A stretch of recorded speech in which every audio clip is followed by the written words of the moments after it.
Eh bien bonjour à tous, Jeanne Miagiste, et bienvenue pour cette interview Alumni. Aujourd'hui, j'accueille un alumni de Grenoble de 2005, pardon, excuse-moi.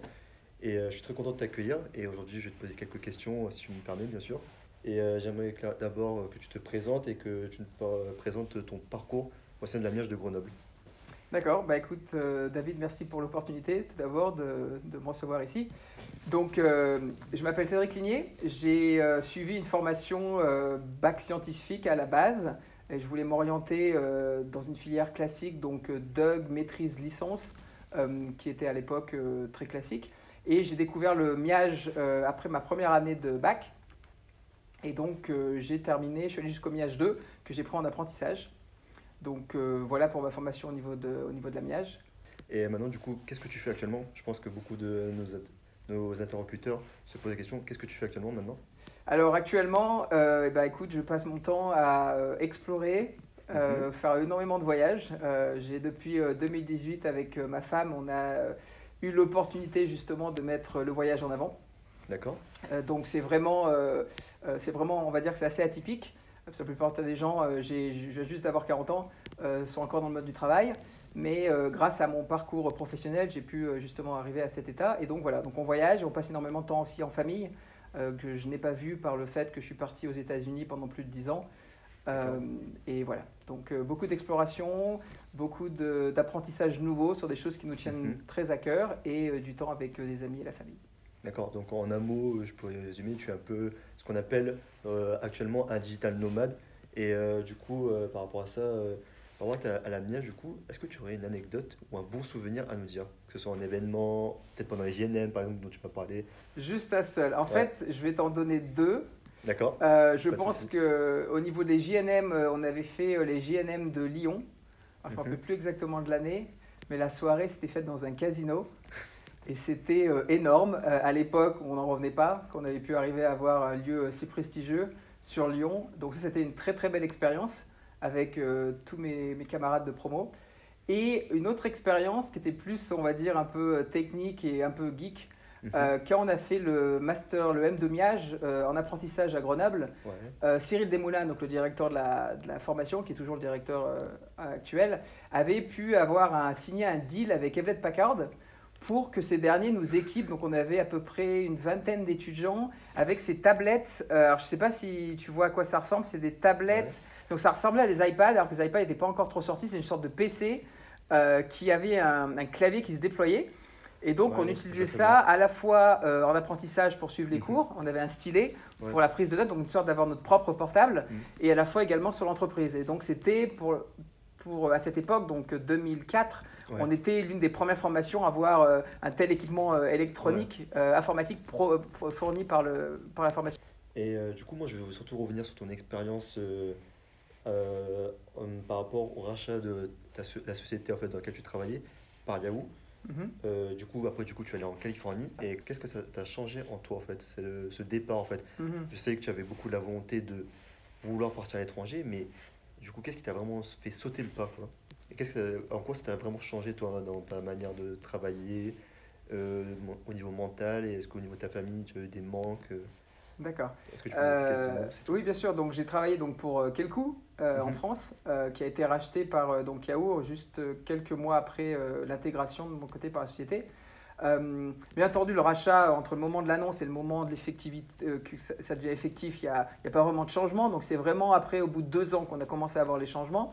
Et donc, c'est là qu'au bout de 2 ans, j'ai commencé à pouvoir taper dans le potentiel de la société globale dans le monde Mhm. et avoir des opportunités qui commençaient à s'ouvrir pour moi en tant qu'ingénieur pour partir à l'étranger.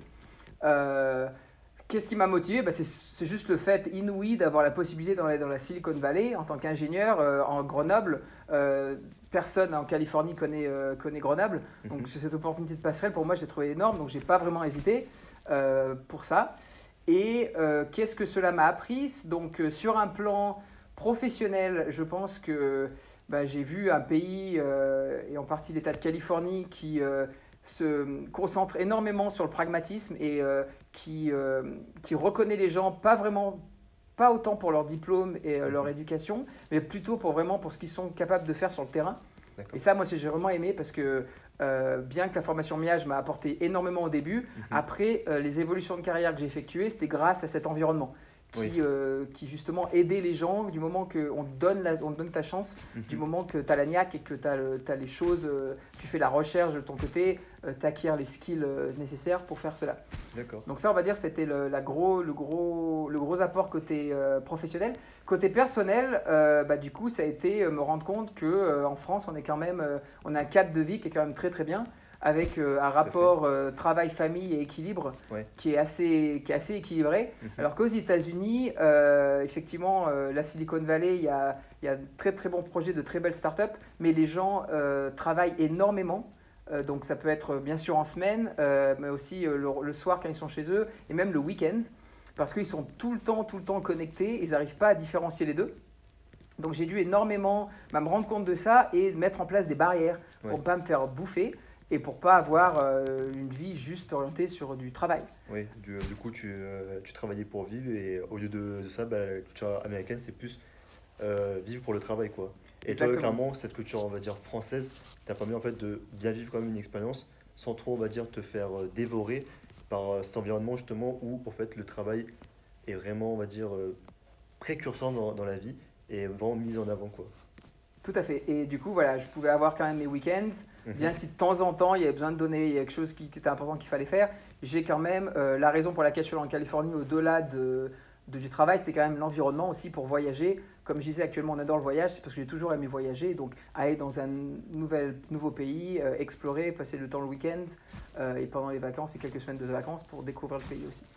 D'accord, je pense que tu donnes beaucoup envie à beaucoup de monde, mais du coup, tu n'as pas parlé d'une dernière de tes expériences qui, pour moi, je pense qu'il peut intéresser pas mal de miagistes ou d'autres personnes externes. Ton expérience à Twitch, parce que clairement, actuellement, Twitch, c'est un grand nom, parce que du coup, tout le monde sait ce que c'est, c'est ce que c'est un streamer.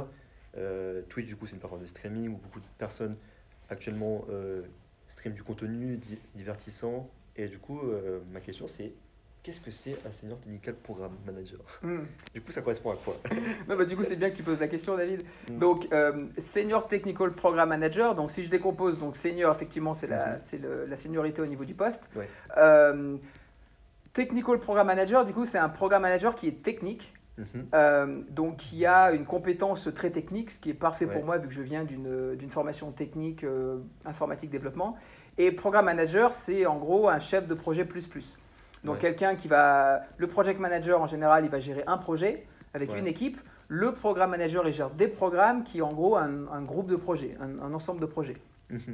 Et donc, du coup, en résumé, c'est une personne qui gère énormément de projets avec des fondamentaux techniques sur ces projets pour que lui, il est obligé, justement, s'il n'a pas la compétence technique, il ne serait pas capable de comprendre les problématiques au niveau du projet.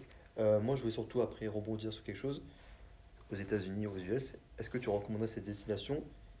Et du coup, maintenant, pourquoi en fait tu reviens maintenant un petit peu en France? Qu'est-ce qui a fait déclencher en fait ce retour en France? Donc les États-Unis, je pense que du moment que la personne elle fait sa recherche, elle regarde les avantages et les inconvénients, tout à fait. Je pense que d'une manière générale, un miagiste, en fait, il faut vraiment qu'il s'ouvre les yeux. En fait, c'est vraiment important d'avoir une ouverture d'esprit, une formation assez globale. Et donc, en partant à l'étranger, c'est un des meilleurs moyens, je trouve, pour être en contact avec des choses complètement différentes, être rapidement en dehors de ta zone de confort et du coup être exposé à une nouvelle culture, une nouvelle personne, une nouvelle langue, des nouvelles problématiques, justement comme je les ai expliquées en termes de rapport au travail par exemple. Donc oui, je pense que ne serait-ce que pour faire une expérience ou un apprentissage de 1 an ou 2 ans, je pense que la personne va apprendre énormément et après éventuellement même revenir en France si la personne préfère la France, mais quand même avoir cette ouverture d'esprit qui lui permettrait dans sa carrière de voir les choses de manière différente. Pourquoi retour en France et pourquoi avoir arrêté de suivre une carrière métro boulot dodo quelque part avec le 9 to 5 comme il explique. Donc le retour en France, là je suis actuellement en France parce que je veux passer du temps avec ma famille. Donc c'est la raison pour laquelle je suis en France. Avant ça, malgré la pandémie, on avait quand même toujours arrivé à voyager, principalement à Taïwan. Donc c'était plus en fait nous, la question c'était plus pourquoi on a vraiment quitté ce confort aux États-Unis. Et c'est parce que justement on s'est rendu compte que on a pu faire très très bien notre vie aux États-Unis et que maintenant, au lieu de nous bloquer aux États-Unis avec un énorme prêt sur une maison et des dépenses exorbitantes, que ce soit coût de la santé ou coût de l'éducation, on peut se dire qu'on pouvait prendre ce patrimoine qu'on avait construit et l'amener dans des pays à niveau de vie beaucoup plus réduit pour pouvoir vivre de manière beaucoup plus confortable. D'accord. Et donc voilà, c'est ce qu'on s'est dit, on a eu cette réflexion, on s'est dit voilà, on vivra pas aux États-Unis, mais maintenant on peut aller vivre en Europe, en Asie, vraiment confortablement et avoir tout ce temps qu'on utilisait avant pour travailler pour nous-mêmes. Ouais. Donc on a fait énormément de réflexions et ça je pense que ce serait des sujets, ça pourrait être une autre série de questions, mais c'est justement voilà, se rendre compte de ce qu'on veut faire, ou l'impact qu'on veut avoir dans notre vie. Et voilà, donc on adore ça, ça fait 3 ans qu'on fait ça. On a eu pas mal d'ajustements au long du chemin, mais on ne regrette pas du tout la décision et on exprime énormément de gratitude pour pouvoir justement, pour la Miage qui m'a permis d'aller aux États-Unis, les États-Unis qui m'ont apporté énormément en termes de pouvoir changer de poste, comme tu l'as souligné, avec ce poste de senior TPM, et justement financièrement générer des économies conséquentes. Et, du coup, je pense que certains vont se poser la question, est-ce que la Miage est bien perçue à l'étranger?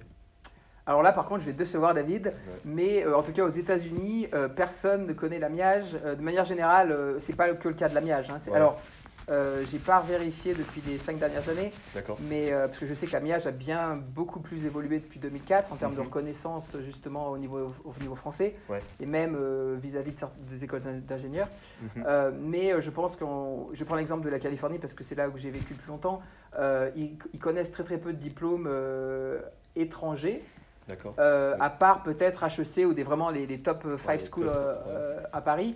Mais par contre, d'un autre côté, vu qu'ils sont assez pragmatiques, le petit diplômé qui est de France, qui a fait Miage versus celui qui a fait HEC, il va peut-être être perçu comme une personne venant de France et donc quelque part dans le même moule, qui est plutôt un moule positif. Hein. Les gens apprécient en Californie énormément les gens qui viennent de cultures différentes parce qu'ils aiment bien cette injection de sang neuf, un peu, fresh blood comme on le dit là-bas.